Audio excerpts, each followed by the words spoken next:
ওয়ালাইকুম সম্মানিত ভিউয়ার্স, একটা গল্প শোনাই। সুখ কি জিনিস?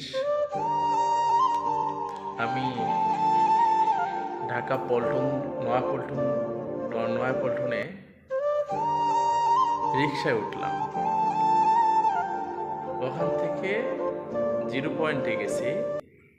জিরো পয়েন্টে যাওয়ার সময় যে রিকশায় উঠছি সেই রিকশার ড্রাইভার দেখি যে এক পা নেই, সে পেডেল করতেছে, অর্থাৎ রিকশা চালাচ্ছে, পায়ে চালিত রিকশা। তো আমার খুব মায়া হলো। তৎক্ষণাৎ ওনাকে বললাম যে, মামা গাড়ি থামান। গাড়ি থামালো।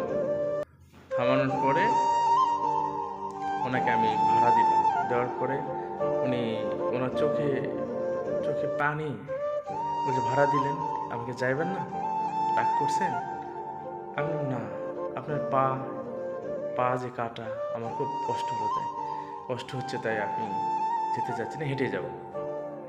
তো উনি গল্পে গল্পে বেশ কিছুক্ষণ কেটে গেল।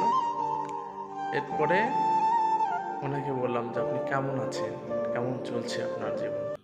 তো উনি তখন বলছিলেন যে, আলহামদুলিল্লাহ, মনে হচ্ছে পৃথিবীর ভিতরে আমার মতো সুখী মানুষ আর একজনও নেই। তখন আমি ভাবছিলাম যে, পা না থাকলেও প্রতিদিন দিন আনে দিন খাওয়া, তারপরে মানুষগুলি ভালো থাকে আলহামদুলিল্লাহ বলে। প্রকৃতির সুখী মনে হয় এনারাই। আমি সেদিন শিখেছি যে সুখ কাকে বলে। কষ্টের মধ্যেও সুখ খুঁজে নেওয়া যায়।